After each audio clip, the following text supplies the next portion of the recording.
How's it going, guys? My name is Zach with the Movie Castle, and today we're going to be talking about Texas Chainsaw Massacre from 2022. This is the new one from Netflix that just recently came out, the direct sequel to the original. However, there is a slight title change. They dropped the word "the," which will undoubtedly lead to the jokes, "I watched Texas Chainsaw Massacre, but not the Texas Chainsaw Massacre." So yeah, this is the new one. Directed by David Blue Garcia and stars Sarah Yarkin, Elsie Fisher, and Mark Burnham. Also interestingly, we get a story by credit for Fede, Alvarez, and Rodo, Sayagues, who also get minor producing credits. And I have to say, this really does feel like they just wanted their names in here. You know, this is the team that gave us the very good Evil Dead remake and the very good Don't Breathe series. So they wanted to put from the creators of Evil Dead and Don't Breathe, but they have a story by credit. They didn't write the script, they just made the story outline, which who knows how much of that they used, and they didn't direct the movie. And part of me wonders if originally they were going to be much more involved and the studio panicked and kicked them out, kind of like Solo, a Star Wars story. I kind of think that's the case, but again, I don't know, I wasn't there. But this does reek of studio interference. You know, apparently the first cut of this movie screened very poorly, and it does look like it was frantically edited to try to make it something fans would like more. And it's a case of being so worried about a bomb that you have an even bigger box office bomb on your hands. And yeah, it didn't come out very, very well. And it definitely does have that feel of like rushing and trying to make it better and just fumbling it. But that being said, this movie's bad, but it's bad in kind of an interesting way. The first third of the movie is very, very bad. Your main characters are extremely unlikable. They're social media influencers, which right off the bat, no, that's how to make your characters unlikable really quickly, is make them influencers. If anyone from Hollywood is watching this, never make a movie about social media influencers. But anyway, they have this weird plan where they want to flip an old Texas ghost town and make money off of it by turning it into like a hipster community. And they're going to do that, and they find an old lady living in one of the buildings, and they kick her out and accidentally kill her, and that old lady is Leatherface's adoptive mom, which is going to lead him on this path for revenge. But yeah, you already have social media influencers, which are bad enough, but now they kill an old lady right there in the beginning scene of your movie, so not very likable. On top of that, you have little elements that are clearly all chopped up. They don't go anywhere. You have one of the girls, they wanted to give her a backstory, so they said she survived a school shooting. But that's about it. They don't take this theme and expand upon it, and they don't let her, you know, they don't really say much of anything. It's just tacked on there so she has a backstory and so they can be topical, but they don't go anywhere with it and they don't really do anything with it. And yeah, that's kind of frustrating. Another thing they don't really do anything with is the character of Sally. Sally is the girl that survived the first movie, and when she hears that Leatherface is back, she's gonna head down there and try to hunt him. I'm a big fan of the first Texas Chainsaw, so it's really cool to see the character of Sally come back, but this is clearly just done because Halloween did this with Laurie Strode. But they don't do it right. You know, this is a case of seeing something that's successful and trying to do it again without really understanding it. They don't give this character anything to do. She just comes in towards the end of the movie, pretty much, and doesn't do much, and in fact makes some really stupid decisions. But also, they don't define her character. You don't get a sense of really what her life is like Laurie Strode did.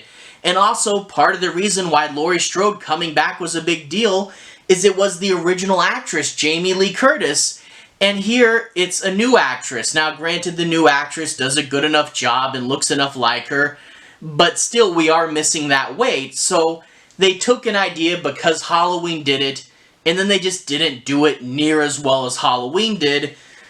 So, yeah, that's pretty frustrating.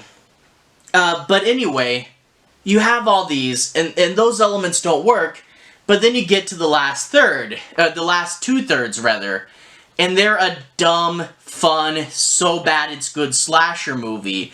And you know, like, you do a good slasher, you have emotional weight, because you should care for these characters and not want them to die, and you also should have tension, where you don't know where the killer is or what he's gonna do. Can I survive the fight? It's the cat and mouse game. Here, you don't really have either of those. But you do have a ton of blood and gore. And I have to say, if the producers did everything else wrong, at least they kept it a hard R. That's the only thing they did right. A hard R for blood and gore, really crazy, really over the top, really extreme. Also, Leatherface in this is ridiculously powerful, and I have to say, in my headcanon, I like to pretend that this is the Leatherface that was in the Mortal Kombat series, because he's pretty crazy, you know? His chainsaw can saw through a steel pipe like butter, and this isn't the Excalibur saw from Part 3, this is just his regular Part 1 saw. Also, there's a scene where he's at the top of the stairs, one of the victims is at the bottom, and he throws down a hammer like he's the mighty Thor. This hammer hits the lady, and she goes through the floorboards. Like, that's pretty nuts. There's another scene where someone's getting away, and he revs up his chainsaw, and he throws it on the ground, and it spins around like a Beyblade and knocks this lady over. It's pretty nuts. Leatherface in this movie is pretty crazy powerful, and yeah, dumb fun.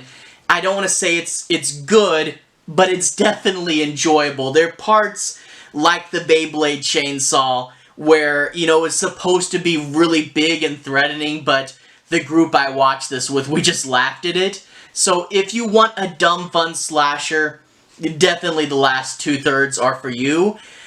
This easily reminds me of Texas Chainsaw 3D when comparing it to the rest of the series. Obviously, because Texas Chainsaw 3D was a direct sequel to the first, ignoring all the other movies. But also, 3D was just dumb fun as well. I think I still like 3D a little better. Alexander Daddario's a really cool lead. The idea of family in there. Also, the cameos at the beginning of that movie were pretty cool. But I don't think it's the worst movie in the series. I really don't like the Michael Bay movies. And the Leatherface prequel, I really don't remember much about that. So I'd say it probably beats those three. But yeah, I would put this just below 3D. It's definitely the bottom half of the series, but it's entertaining. Not in a good way, but still entertaining. Anyway, without further ado, I do want to talk a little bit about the plot and those problems we have with it. I'll be avoiding major spoilers, but I still do want to analyze the movie. I'll primarily be talking about that first third that really doesn't work. So let's go ahead and dive right in. We open up with a prologue reminding us of what happened in the first Texas Chainsaw, but it's revealed that this is actually a DVD playing at a local gas station. And that's it for your big hook. There's no crazy chase scene. The original one opened up with that very macabre grave robbing. And yeah, there's not that big a hook. It's just a DVD playing at a gas station, and then we jump on the road with these main characters. And the main characters are Californian social media influencers, and they're quickly scared by a local Texan. And this guy isn't really scary. Like, they get scared because they see he has a gun. They're scared because someone has a gun in Texas. He leaves it in his holster. He doesn't take it out. He doesn't threaten them. He just has it. And then later on, he passes them on the road in his big, scary pickup truck, and they all freak out because he passed them. Didn't cut them off and almost cause a wreck. Didn't, flip them off or anything. He just passes them. And really, with a little bit of editing, this could be really a dig at your main characters, a funny bit of humor about Californians being wussy. Really, this guy, they say he's scary, and he's not. So they go to the ghost town, and their plan is they've bought up this ghost town somehow. I don't know where they got the money, and they're just gonna flip it. Because that's how flipping works, is it's so easy, you just flip the ghost town, right? Turns out the guy they were spooked by is actually the guy that they hired to renovate, and he's only been on the job 1 week. That's your renovation team, is one guy working for 1 week. That's not going to make these properties worth any more money. They have social media influence, so they've somehow organized a whole bus full of buyers to come down for this auction. But that's not how house flipping works, and it really feels like they did zero research on this topic.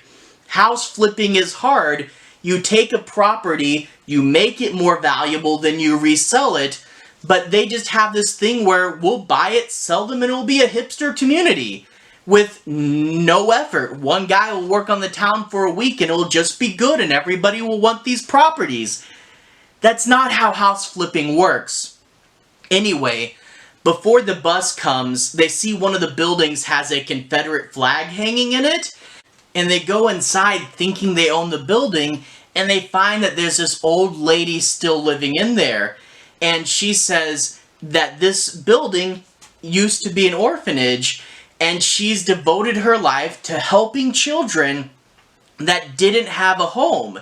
So she's a really nice old lady that runs an orphanage and has helped lots of kids over her life. They ask her about the Confederate flag, and, she's not just some edgy person that puts it in there.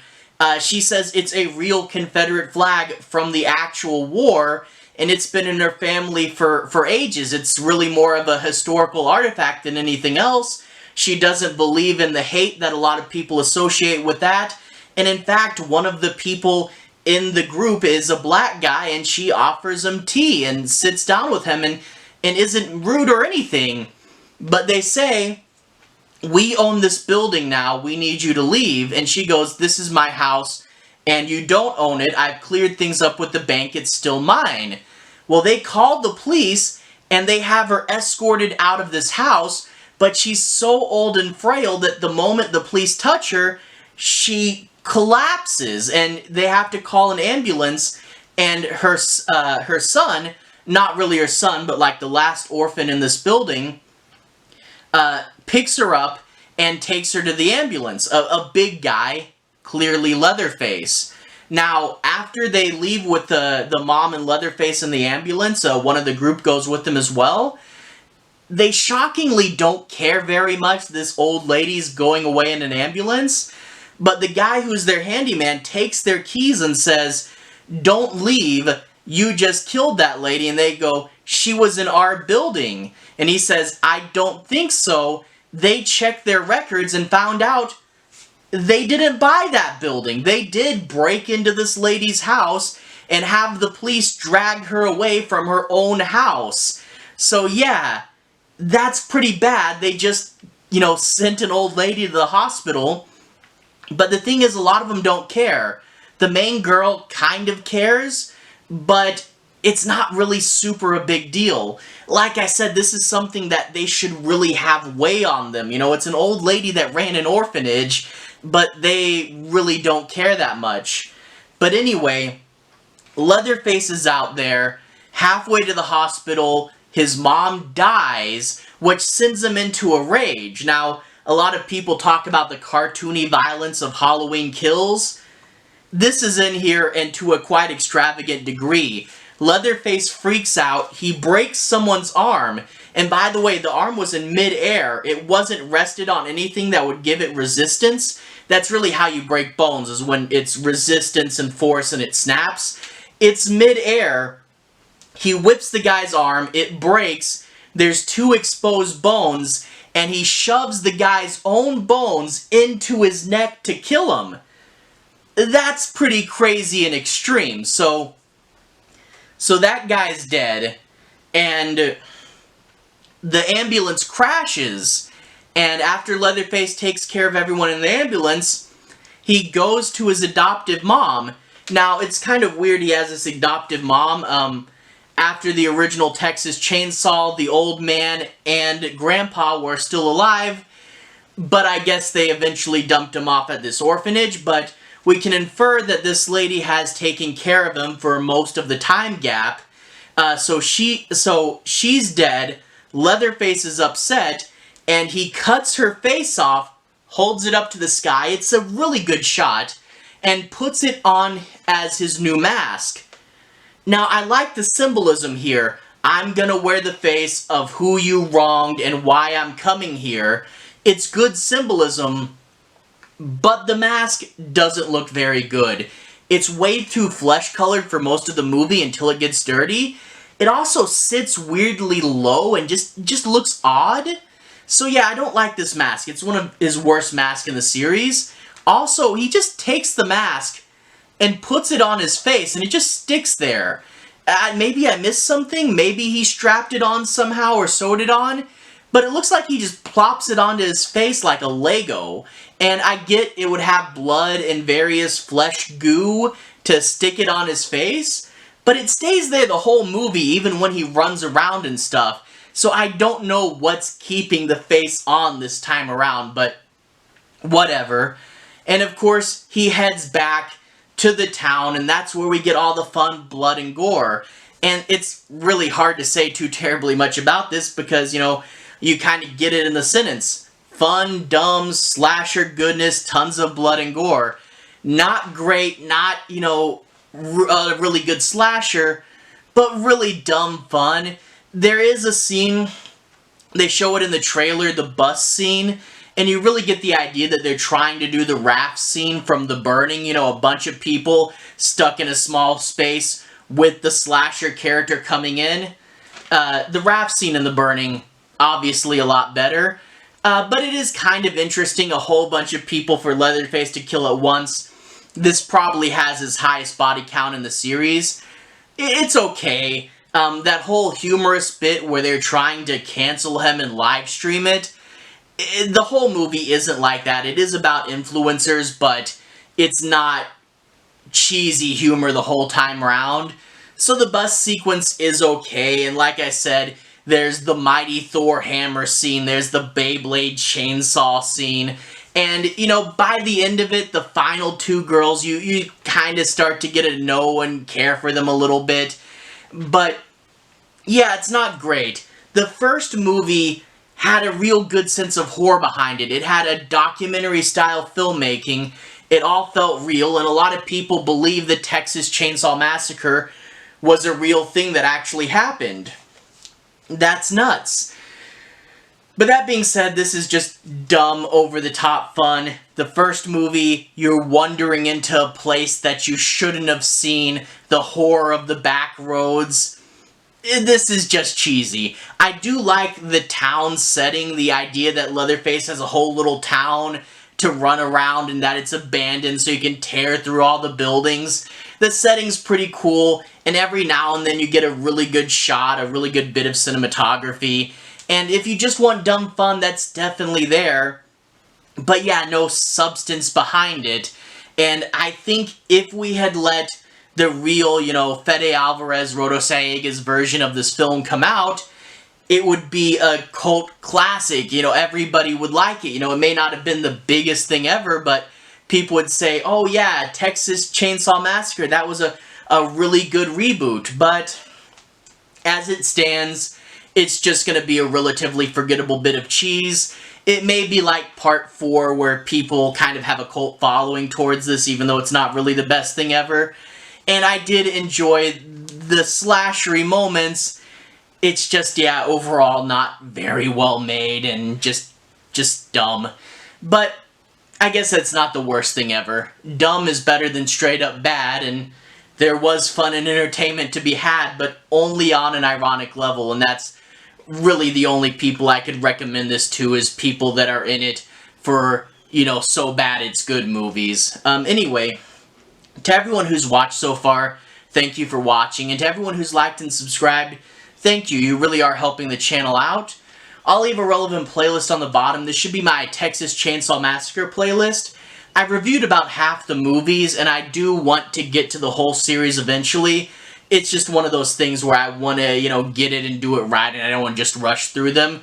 So I will fill that out over time, but as it stands, there's a review for about half the movies in there, as well as a complete physical media collection of all my Texas Chainsaw movies and my brief thoughts on every one. Anyway, have a good day. I'll see you guys again very, very soon. Texas Chainsaw Massacre playlist on the bottom. Have a good day now.